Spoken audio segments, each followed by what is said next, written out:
Bienvenue sur le ring, Rachid Boufous. Bonjour. Merci d'avoir accepté d'enfiler les gants et d'être présent sur le ring, l'ODJ TV Radio. Je rappelle, Rachid Boufous, que vous êtes membre du Conseil national du Mouvement populaire Haraka Chabiya, que vous êtes également architecte urbaniste, mais également écrivain. 3 rounds thématiques avec vous aujourd'hui sur le ring. Premier round, inflation. Le mouvement populaire a-t-il une ou des solutions à la crise? Deuxième round thématique, Cour des comptes, donc ce dernier rapport qui a été rendu public, pour ou contre un assainissement politique avec un point d'interrogation. Et enfin, troisième round, code pénal, code de la famille Moudawana, dont les réformes devaient être présentées a priori dans les prochaines semaines. L'UMP a-t-il une offre politique? Point d'interrogation également. Sur le premier axe, premier round avec vous, Rachid Boufous, est-ce que le mouvement populaire a des solutions clés en main pour solutionner la crise, l'inflation, la cherté des prix? Bien sûr. L'inflation n'est pas un fait qui touche le Maroc en particulier, mais le monde entier. On le savait déjà pertinemment qu'à la sortie du Covid, il y aurait une forte demande au niveau mondial sur tous les produits, que ce soit les produits alimentaires, que ce soit les produits de première nécessité, mais aussi les biens de consommation, quels qu'ils soient. Donc, vous aviez vu que durant le Covid, toutes les usines étaient au ralenti, même certaines ont fermé, ce qui fait qu'il y avait une tension sur les prix, sur la demande, et l'offre n'était pas assez adapté, enfin en quantité pour répondre aux besoins au niveau international. Bien sûr, au Maroc, on a été touché en contre-coup de ce mouvement international, et c'était prévisible qu'on soit touché à un moment ou à un autre, un an et demi après le Covid, et c'est ce qui s'est passé. L'inflation aujourd'hui, c'est tiré essentiellement par l'énergie, mais surtout et majoritairement par les produits alimentaires et l'alimentation. Est-ce que le mouvement populaire, parce qu'on a vu votre secrétaire général très animé, très agité, très offensif en tout cas, au Parlement encore dernièrement, en interpellant le chef de gouvernement Isaac Renouch, le rendant responsable, pas le chef de gouvernement, mais en tout cas le ministre de l'Agriculture qu'il était et qui a piloté le plan Maroc Vert et Génération Green, mais essentiellement Maroc Vert, responsable de l'inflation des fruits et légumes. Donc je me dis, moi, une fois qu'il y a ça, une fois que ça a été dit, est-ce que le mouvement populaire, lui, il a des propositions, une alternative pour lutter contre l'inflation? La base de l'économie, c'est l'énergie. Hein, quel que soit le mode de production qu'on fait, c'est l'énergie. Plus, on est passé à un moment où au Maroc, il y avait la compensation des prix de l'énergie. Donc, nous étions sur des prix abordables, et du jour au lendemain, ça a doublé. Donc, automatiquement, le transport, la distribution et puis même les intrants, tout ça a augmenté, que ce soit au niveau local, que ce soit au niveau international, ce qui a produit automatiquement une inflation. Pour ce qui est de l'agriculture, encore une fois, c'est une inflation qui est un peu, disons... Est-ce que vous rendez responsable le chef de gouvernement, le RNI et le plan Maroc Vert de responsables de l'inflation aujourd'hui, des produits alimentaires et des fruits et légumes essentiellement? Je pense que le gouvernement aurait dû prévoir cette hausse. Elle était d'ailleurs prévisible, parce que, comme je vous ai dit, comme il y avait une forte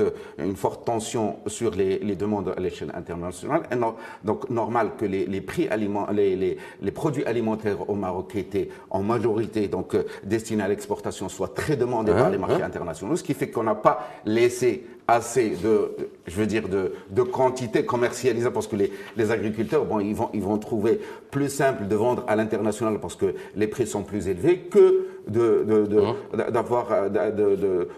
d'alimenter le marché local. Mais toujours est-il que, encore une fois, au Maroc, et le problème... Si l'UMP est au pouvoir, aux responsabilités aujourd'hui, qu'est-ce qu'il ferait pour lutter contre l'inflation?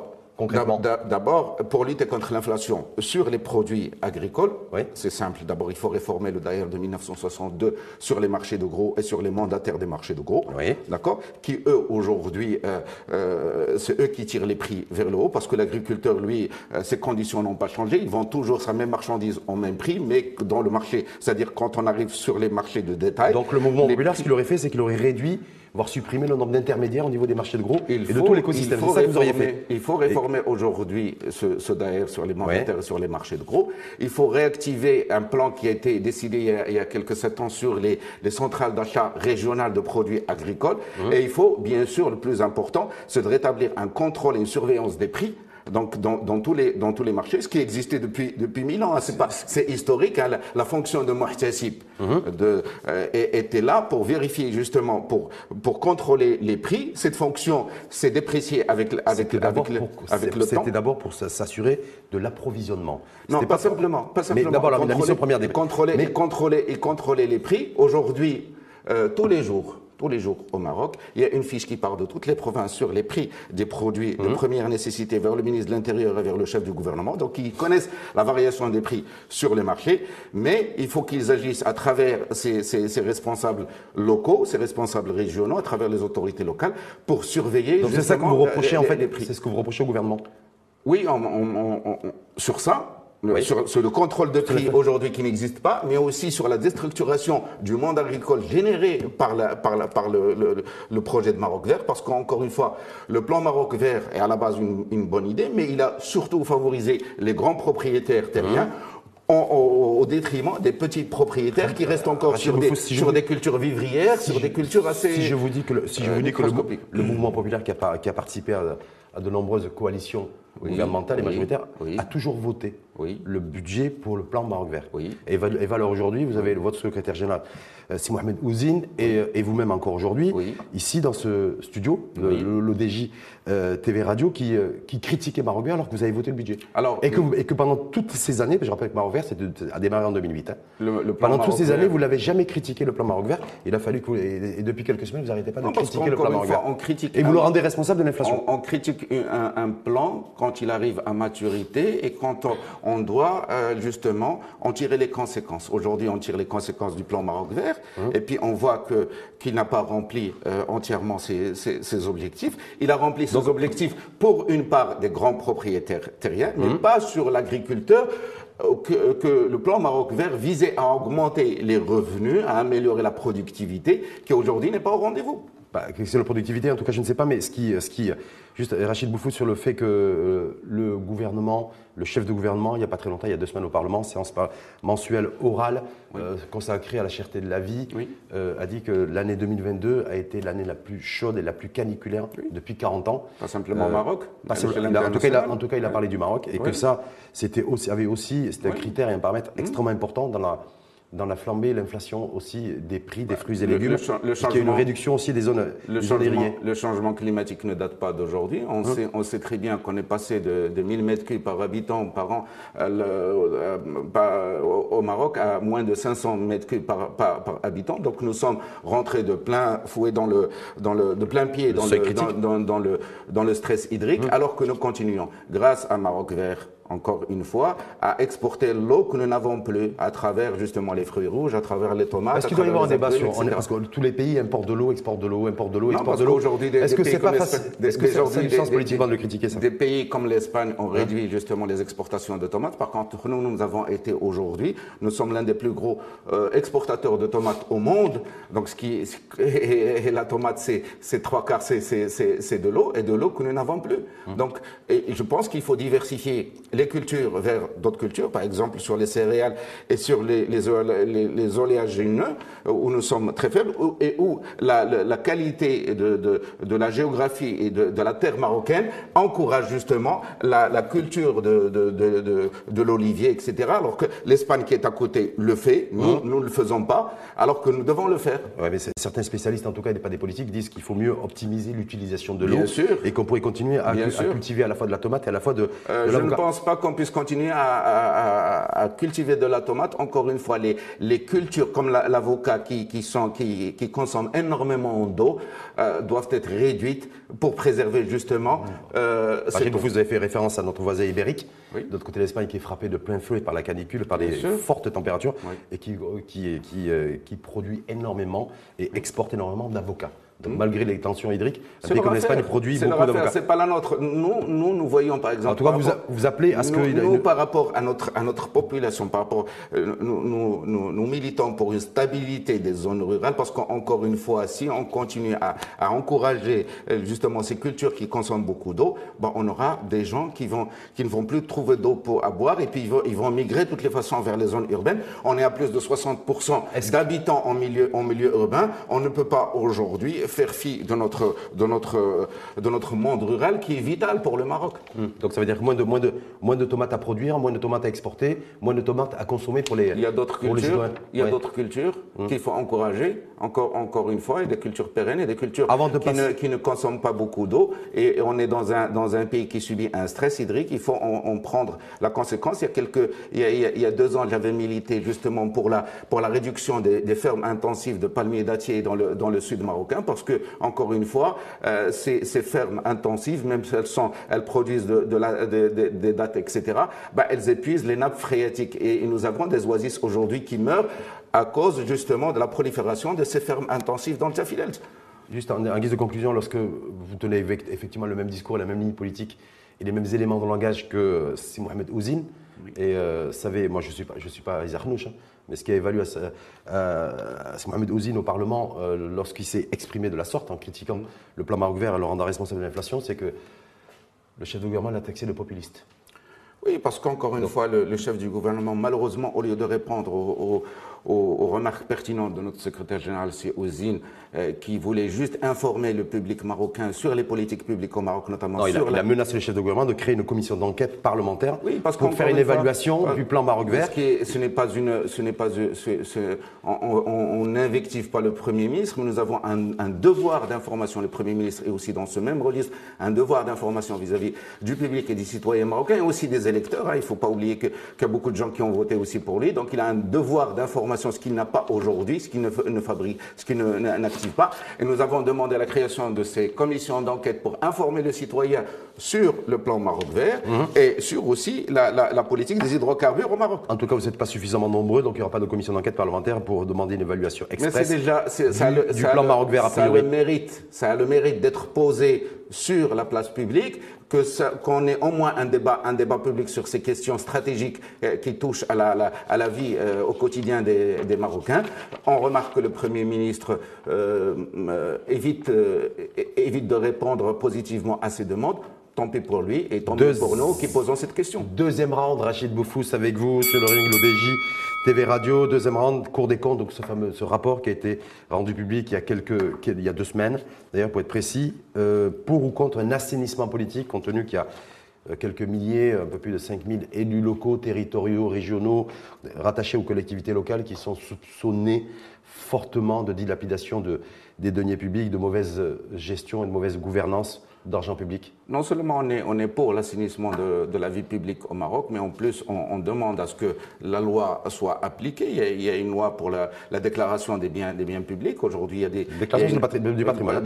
Du patrimoine. Il faut que les procureurs activent justement cette loi. Ils ont l'arsenal juridique pour le faire. Il faut le faire. Vous êtes pour un assainissement politique. Vous êtes pour que tout élu qui ait pris la main dans le sac avec des faits et des preuves à l'appui, pas simplement pour mauvaise gouvernance et mauvaise dépense de l'argent public. Pas simplement nous demandons à ce que même quand il y a des présomptions par rapport à ça, quand il y a des enquêtes qui sont ouvertes, etc., sur des soupçons de malversation, que les élus démissionnent ou qui restent en marge de leurs mandats électoraux, le temps d'assainir leur situation avec la justice et de revenir. Encore une fois, c'est une question de moralisation de la vie publique. Oui. On la demande nous-mêmes depuis plusieurs années. On remarque que le gouvernement aujourd'hui qui possède toutes les majorités dans tous les secteurs, c'est-à-dire que dans les régions, dans les conseils provinciaux, dans les communes, dans les villes, etc., et au Parlement aussi, donc ne fait rien pour faire adopter une loi sur la moralisation de la vie publique. Et devrait le faire d'ailleurs parce que, encore une fois, c'est une question de crédibilité, et ce qui empêche aujourd'hui les citoyens de venir en politique. Rachid Boufous, comment vous expliquez que M. Mohamed Ouzine, qui a été très avenant et qui a pris beaucoup la parole et qui s'est beaucoup exprimé ces derniers temps, ne se soit pas exprimé sur le rapport de la Cour des comptes qui a été dévoilé il y a 15 jours et qui met en perspective, en relief, que des milliers d'élus locaux chez nous sont soupçonnés de dépenses immorales d'argent public. Aucune déclaration de Si Mohamed Ouzine. Je ne sais pas ce qu'il a dans son agenda, peut-être qu'il va le faire dans les prochaines semaines. Ça va être un peu tard, non? Ça fait déjà 15 jours qu'il est sorti. Non, de toutes les façons, ce n'est pas quelque chose qui doit être fait à un moment précis. Ça viendra quand ça viendra, mais encore est-il que nous, dans le mouvement populaire, nous sommes totalement droits dans nos bottes. Nous sommes avec l'assainissement de la vie publique, nous sommes pour la moralisation de la vie publique et pour l'adoption de mesures, qu'elles soient donc réglementaires ou à travers des lois, pour que le citoyen, encore une fois, comme comme je l'ai dit et je le répète, puissent venir en politique parce que un pays ne se construit pas simplement comme cela, il se construit avec toutes les énergies et donc toutes vous les écartez pas le fait que ce Mohamed Ouzine, même s'il a pris du retard pour s'exprimer sur le rapport de la Cour des comptes, il pourrait le faire dans les prochains jours. C'est pas un souci. Pourquoi vous prenez simplement Mohamed Ouzine comme objectif? Pourquoi le gouvernement lui-même ne s'est pas exprimé lui-même? Le gouvernement, je vous accorde. Qu'est-ce qui empêche aujourd'hui le Premier ministre de s'exprimer de manière officielle sur ces questions de moralisation de la vie publique? Simplement parce que vous êtes représentant du mouvement populaire. Je rappelle, vous êtes membre du Conseil national du mouvement populaire. Donc c'est pour ça que je interpelle là-dessus. Je suis un peu surpris. Je vous dis effectivement, la moralisation de la vie publique, c'est une priorité du. Soyez surpris sur la réserve du Premier ministre qui ne s'est pas prononcé sur ces questions, ce qui est quand même étonnant, vu les derniers événements, vu les dernières affaires, etc. C'est quand même la moindre des choses, c'est que le gouvernement aurait dû s'exprimer et passer surtout à l'acte. Parce qu'encore une fois, parler pour parler, ça ne sert à rien. Il faut parler, il faut passer aux actes, il faut faire des lois, il faut assainir réellement la vie publique. Est-ce qu'on peut imaginer, j'ai dit imaginer, hein, bien sûr, j'aime bien parfois faire appel à mon imagination, qu'il y a des élus mouvement populaire qui figurent dans la liste des 5000 élus, 5021 d'ailleurs, pour être précis, qui sont épinglés, en tout cas qui sont dans les radars de la Cour des comptes, en matière de mauvaise dilapidation, mauvaise gestion des deniers publics. Est-ce qu'on peut imaginer que sur les 5000 élus, il y a également des élus du mouvement populaire? Je ne sais pas, encore une fois, la Cour des comptes a fait un rapport, elle sait mieux que quiconque qui n'a pas déclaré. Le ministère de l'Intérieur aussi le sait. S'ils veulent publier cette liste, ça serait bien. Vous serez favorable à ce qu'ils publient les noms et prénoms et les partis politiques, appartenances politiques? Pour que chaque élu, chaque responsable politique se mette en face de ses responsabilités, parce qu'encore une fois, on ne rentre pas en politique pour faire fortune, on rentre en politique pour servir le pays et pour être aussi accepter un certain nombre de valeurs politiques. Parmi les plus importantes, c'est la probité et la sincérité. La sincérité dans les actes, la sincérité dans les paroles. Et la sincérité dans les actes, il y a un pan qui touche justement à la déclaration du patrimoine. Et c'est nécessaire, c'est obligatoire, c'est important que tous les élus respectent la loi. Il y a 30 000 élus au Maroc, il y a un 6e aujourd'hui que vous me dites qui ne respectent pas la loi. L'État, à travers et la justice, doivent agir pour faire respecter la loi qui est là, qui existe. Comment vous expliquez que le mouvement populaire ne soutient pas la démarche de l'USFP, l'Union socialiste des forces populaires, qui fait une proposition de loi sur l'enrichissement illicite? Je me suis renseigné, j'ai cherché, je me suis dit, est-ce que le mouvement populaire soutient l'USFP dans sa proposition de loi sur l'enrichissement illicite? Et je n'ai pas vu la signature du mouvement populaire. Tous les deux partis sont dans l'opposition. Nous n'avons pas fait de déclaration là-dessus, mais nous soutenons justement toutes les initiatives qui vont dans le sens d'une moralisation de la vie publique. Donc si cette proposition de loi, je pense qu'elle n'aura aucune chance de parvenir si elle n'est pas portée par le gouvernement. Encore une fois, c'est la majorité qui vote, mais nous sommes pour un assainissement de la vie publique et une moralisation de la vie publique. Mauvaise langue, ce que je ne suis pas forcément, si le mouvement populaire n'a pas réagi à ce rapport de la Cour des comptes, c'est parce qu'il y a eu l'affaire Moubdia. C'est Mohamed Moubdia qui aujourd'hui est emprisonné depuis plusieurs semaines et du coup, le MP s'est retrouvé dans une situation inconfortable pour s'exprimer sur le rapport de la Cour des comptes. Non, pas du tout. Qu'est-ce que vous répondez aux mauvaises langues qui disent ça? Nous n'avons aucun problème avec cette affaire. Le mouvement populaire a fait un communiqué dans ce sens. Aujourd'hui, nous laissons la justice travailler sereinement. Il ne faut pas oublier qu'il y a une présomption d'innocence. Quel que soit l'individu, quel que soit le citoyen, il a droit à cette présomption d'innocence. La justice doit travailler donc en toute sérénité et nous espérons en toute transparence. Et de toutes les façons, elle dira son mot et nous respecterons. Donc ça n'a rien à voir avec l'affaire Moubdia et son emprisonnement. Il n'y a pas que...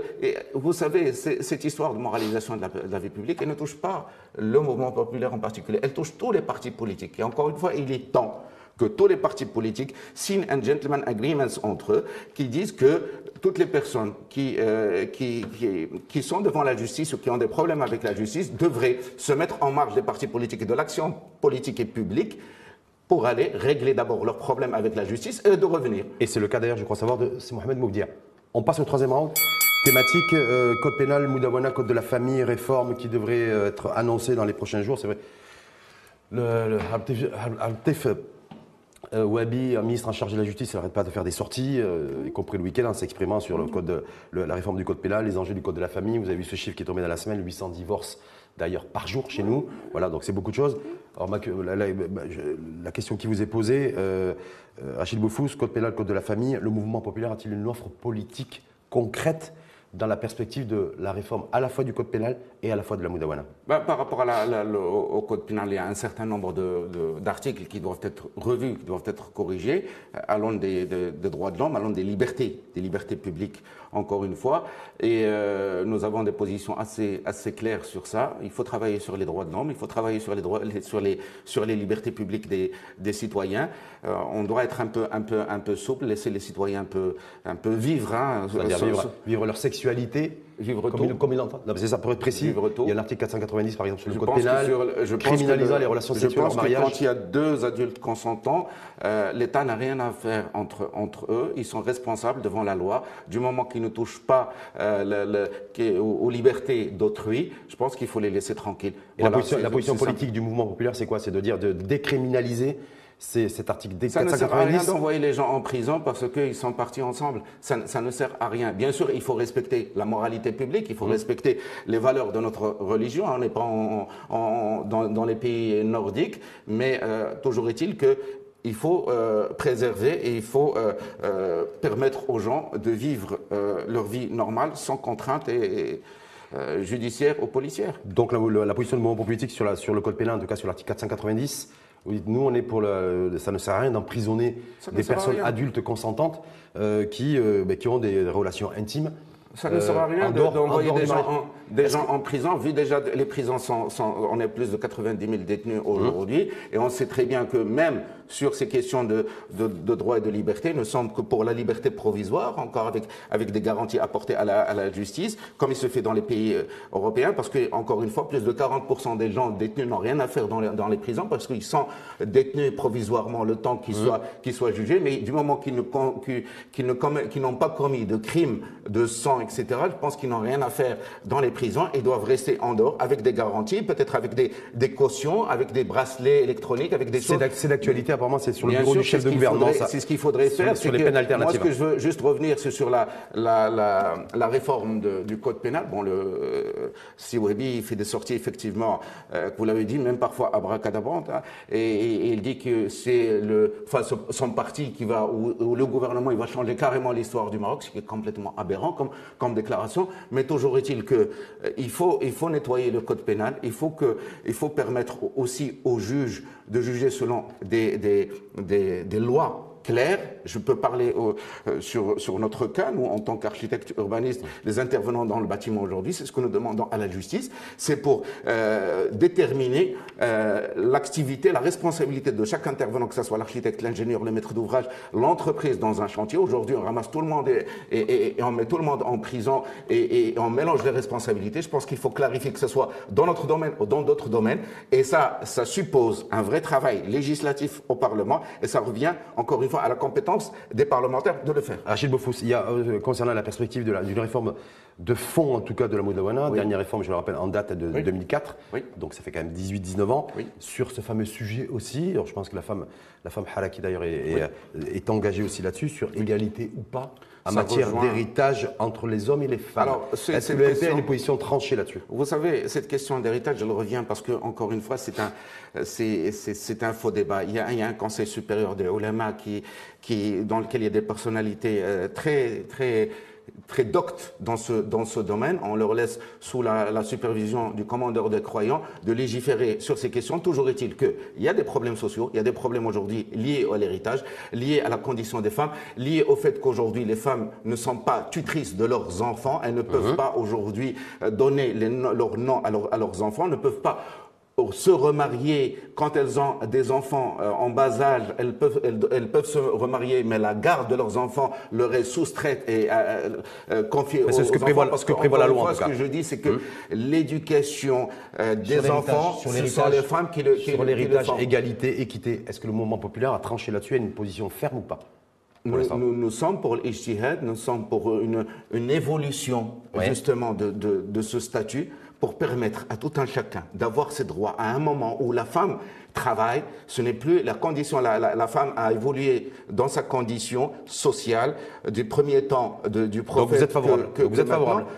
Alors, on est favorable pour une refonte de ce texte, une évolution de ce texte, maintenant, sans qu'il y ait, encore une fois, remise en cause de certains principes. Rééquilibrage ou pas? En fait, il faut faire une nouvelle lecture des lois, enfin des préceptes islamiques dans un sens où, comme l'a dit le prophète et même le Coran, de donner plus de droits aux femmes. D'accord? Pour qu'il y ait une égalité entre les sexes dans le travail, d'accord? Ce qui est important.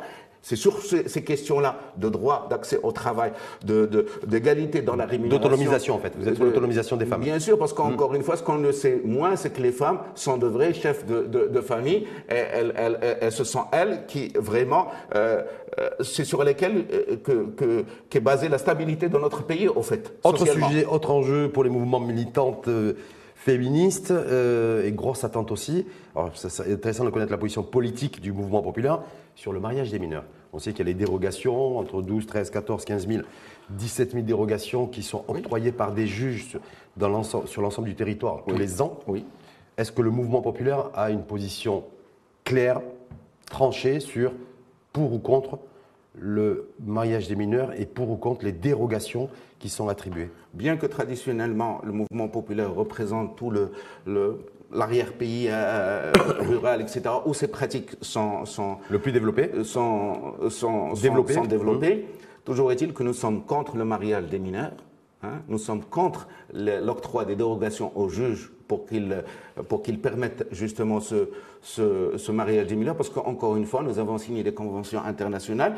Nous, au Maroc, nous avons des associations de protection des mineurs et des enfants, et nous faisons tout pour la protection des jeunes, des mineurs, contre tous les abus d'aucune sorte. Et le mariage de mineurs est un abus aujourd'hui. Vous êtes contre le mariage des mineurs et contre les dérogations qui sont attribuées par des juges pour autoriser les mariages des mineurs? Parce qu'elles ne sont pas, encore une fois, je vous pose la question parce qu'elles ne sont pas justifiées, encore une fois, les dérogations. Comment peut-on encore, au XXIe siècle, comprendre que des enfants de 12-13 ans se marient et créent des ménages alors qu'ils sont encore dans leur tendre jeunesse?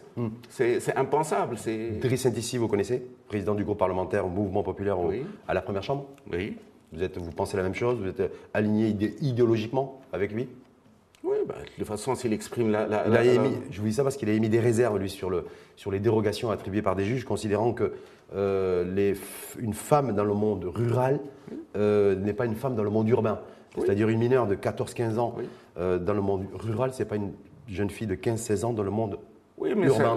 Et que donc du coup les dérogations Cela ne justifie pas aujourd'hui qu'une fille de 15-16 ans puisse se marier alors qu'elle est juridiquement mineure, parce qu'encore une fois, on met en danger la vie même de cette mineure. Imaginez que quand elle tombe enceinte, etc., qu'elle n'arrive pas à accoucher, qu'elle même décède parce que le corps n'est pas encore formé. C'est malheureusement arrivé d'ailleurs. C'est arrivé à plusieurs occasions, et je pense qu'il faut trouver d'autres solutions pour justement permettre aux jeunes, et encore une fois, pourquoi dans le monde rural on se marie assez tôt? Parce qu'il y a un problème d'information justement de ces jeunes, dans l'urbain aussi. C'est peut-être les conditions sociales qui sont différentes aussi. Différentes aussi, mais je pense que c'est à l'école qu'il faut aujourd'hui faire un vrai travail sur l'éducation de la sexualité, apprendre aux jeunes justement ce que c'est que la sexualité, aux garçons et aux filles, mais séparés, avec des programmes de formation pour qu'ils puissent encore être au courant et éviter qu'il y ait du harcèlement et qu'il y ait des viols, ce qu'aujourd'hui nous regrettons et qui existe autant dans le monde rural que dans le monde urbain. Dernier point justement, et enjeu aussi concernant la réforme de la Moudawana, c'est sur l'IVG, l'interruption volontaire de grossesse, qui est criminalisée également, puisque tout accouchement clandestin, que ce soit le médecin d'ailleurs qui recourt à un avortement clandestin, que la personne aussi qui sollicite le corps médical pour un avortement clandestin, il y a des peines d'emprisonnement qui sont prévues. Pour nous, ce n'est pas un sujet aujourd'hui, du moment que toutes ces questions relatives à l'IVG sont placées dans le cadre médical, sous la responsabilité du médecin, et lui laisser à lui l'appréciation médicale de faire ou non cet avortement. Toujours est-il que, encore une fois, ce sont des sujets importants sur lesquels toute la société doit être engagée, pas simplement le mouvement populaire. Nous disons qu'aujourd'hui, c'est une part des libertés publiques qu'il faut réformer, qu'il faut faire évoluer pour qu'aujourd'hui on puisse vivre de manière sereine, apaisée dans notre société, au-delà de la démagogie, qu'elle soit d'ordre politique ou même d'ordre religieux. Nous avons, alhamdoulilah, une religion qui est une religion de paix et de sérénité. Donc nous devons replacer le débat là-dessus, respecter les valeurs qui ont été véhiculées par le peuple marocain depuis des millénaires et pouvoir vivre dans une société apaisée et rassérénée. Dernier mot sur 800, le chiffre qui a été dévoilé cette semaine, 800 divorces par semaine. Alors je me dis, là aussi, il n'y a aucune réaction. Aucune réaction de Si Mohamed Ouzine, aucune réaction de l'ensemble des partis politiques. Et je me dis, parce que ça, c'était l'indicateur de transformation de fond de notre société. Il n'y a pas eu de prise de parole politique là-dessus. Les divorces ont réellement explosé après Covid. Nous sommes passés de 100 000 divorces par an à 170 000 l'année dernière, ce qui est un véritable fléau. Ça veut dire que l'institution du mariage aujourd'hui pose problème dans sa pérennisation et on doit vraiment lancer des études sociologiques pour comprendre pourquoi ça arrive. On sait déjà que l'âge du mariage est en recul de plus en plus. C'est vers les 30 années aujourd'hui pour les filles et 29 ans pour les garçons. Donc il y a des problèmes socio-économiques qui sont liés à l'impossibilité de fonder un foyer. Mais une fois le foyer est fondé, dans quelles conditions aujourd'hui il prospère? Ça touche aussi mon domaine sur l'urbanisme, sur des logements qui sont inappropriés, sur un cadre de vie qui n'est pas, sur les revenus aussi qu'il faut revoir, sur le code du travail, sur le droit de rémunération. Il faut être alerté par rapport à ce chiffre-là et cette croissance et cette inflation des divorces chez nous. Bien sûr, c'est très important et c'est très difficile parce que ça génère des soucis après, ça génère beaucoup de choses pour toute la société. Rachid Boufouz, juste pour conclure, vous êtes engagé en politique et dans un parti politique qui est le Mouvement populaire depuis quelques temps. Oui. Vous êtes à l'aise dans ce parti? Le parti de l'épi, le parti de la berbérité, le parti conservateur, le parti de Hardan, le parti... Est-ce que vous êtes bien dans vos baskets là-dessus? Bien sûr, tout à fait. C'est un parti qui existe depuis 1958, qui a été créé par Abdelkrim El-Khatib. Hardan a rejoint le parti quelque temps après. Nous sommes fiers de ce qui a été fait par Hardan, par Sil Ansar. Depuis 60 ans, nous sommes le deuxième parti le plus ancien au Maroc, après le parti de l'Istiqlal. Nous avons toujours été monarchistes et nous le resterons toujours. Nous sommes pour la pluralité des avis. Nous ne sommes pas connotés berbéristes tel que vous le dites. Nous sommes ouverts sur toute la nation marocaine. Nous pensons, nous croyons dans une société arc-en-ciel qui regroupe toutes les franges de la société marocaine et qui représente tous les Marocains, qui soient du Maroc ou qui soient installés, les Marocs du monde, qui soient installés à l'étranger. Nous sommes pour une ouverture pour tous les Marocains et toutes les Marocaines, d'où qu'elles viennent, de toute origine, de toute formation, etc. Donc en tout cas, vous êtes content d'avoir rejoint ce parti, vous êtes à l'aise, et depuis vous êtes devenu extrêmement copain, pote avec Mohamed Ouzine. C'est un ami, oui. Copain, je ne sais pas, mais je suis très honoré de son amitié. C'est quelqu'un qui est très bien, c'est un responsable politique qui a des idées très intéressantes, qui est très brillant. Donc, d'ailleurs, son image privée, ce n'est pas celle de son image publique. Je sais pas. La dernière fois qu'on en a parlé, il y a encore son image qui reste dans certaines mémoires. Vous savez, le ministre Karata, donc avec ce fameux il est très heureux de cette Karata. Encore une fois, elle l'a fait connaître, même si c'est quelque chose qui a plus attrait à une organisation qui ne dépendait pas de lui, parce qu'elle dépendait de la FIFA. Mais toujours est-il que aujourd'hui, Si Ouzine, il personnalise en quelque sorte la nouvelle génération d'hommes politiques de demain, qui sont ouverts sur le débat, ouverts justement sur la société civile, sur tous les Marocains qui veulent construire un Maroc équitable, un Maroc solidaire, sans tabou et sans complexe. Bien sûr, sans complexe. Merci infiniment à vous, Rachid Boufouz. C'était un plaisir d'avoir enfilé les gants, d'avoir participé à ce ring. L'ODJ TV Radio, je rappelle que vous êtes membre du Conseil national du Mouvement populaire, architecte urbaniste, écrivain. Et on vous identifie aussi sur les réseaux sociaux avec ce fameux hashtag Relselek. Tout à fait. On peut vous y retrouver. En tout cas, merci à vous et à très bientôt. Merci.